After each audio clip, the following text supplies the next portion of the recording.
The first game I ever remember playing was the original floppy disk version of Star Trek 25th Anniversary in the basement of my parents' first home, so when I discovered there was an NES game with the same name, I was ecstatic. However, this 25th Anniversary is actually an entirely different game from its DOS and Mac counterpart, but with the same general adventure game structure and similar interface.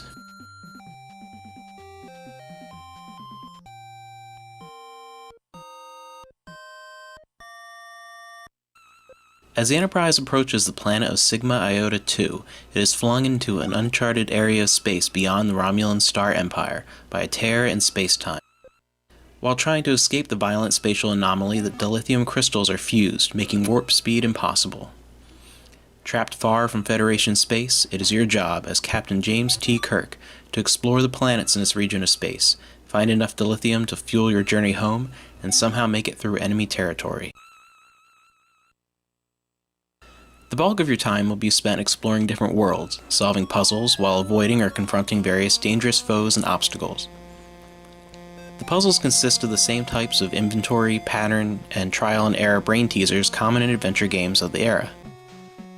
Collecting information from NPCs and gathering a plethora of items to circumvent obstacles. For instance, to access a temple, you must first learn of a repellent to get past poisonous insects that must be obtained by extracting a sample by stunning projectile-spitting plants, and bring it back to the village medicine man.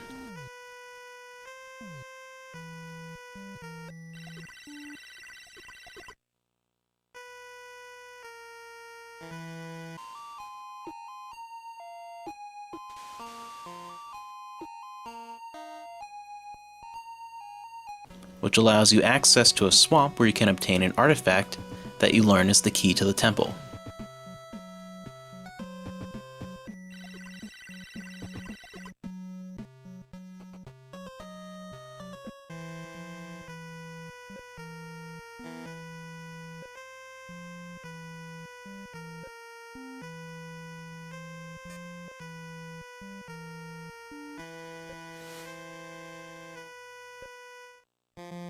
Or stepping on the correct pattern of panels on the floor in 4 successive rooms, or facing death.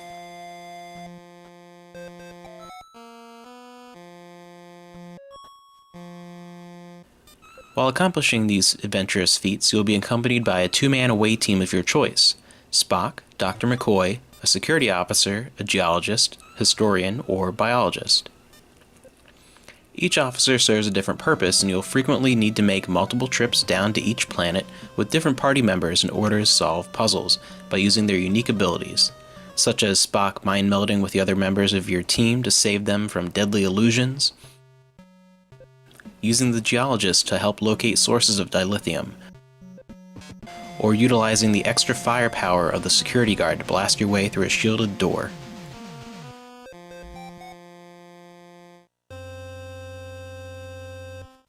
As you cross into Romulan space, moving from planet to planet in search of adequate dilithium, you'll encounter possible ship-to-ship combat with Romulan warbirds, but there's really only one instance where combat is unavoidable, and it is a simple point-and-shoot affair in no way comparable to the mechanics of its PC counterparts, and deserves little more than a brief mentioning. Overall, the various menus and real-time controls work surprisingly well with the limited number of buttons on the NES controller. Visually, I was pleasantly surprised at how well the limited color palette and graphical prowess of the good old NES translated the look of the original Star Trek. It compares favorably to other adventure games in the NES, but I will say that aside from the approximation of the show's opening sequence presented at the start of the game, there's little truly astounding here. It gets the job done, it does it well, but the visuals are not quite as strong as the gameplay.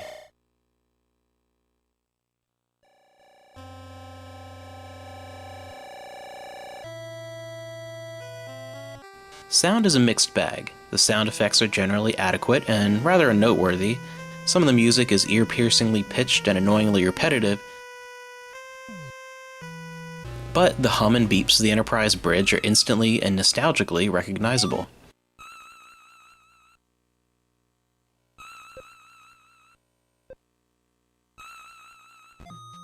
The interpretation of the opening song is fairly well done, and a few other recognizable tunes like the classic fight music make an appearance.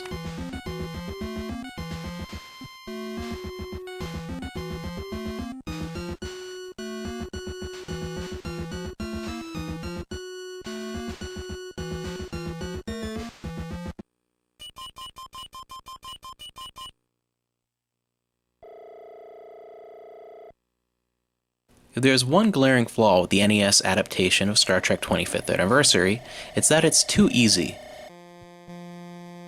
Anytime you die on the surface, you beam back up to the Enterprise and can immediately beam back down with no progress or collected items lost. Making your way through Romulan space is disappointingly easy, and while there would seem to be a plethora of planets to explore, most are barren red herrings, and you quickly figure out how linear and short your journey really is. My first time through the game, I beat it in under 3 hours, and only got stuck on one puzzle for more than a few minutes. Star Trek 25th Anniversary on the NES is a brief, fairly unambitious game, but it is still an extremely enjoyable adventure that conveys the feelings of an episode of Star Trek, second only to games like Judgment Rights, Final Unity, or the first half of Harbinger.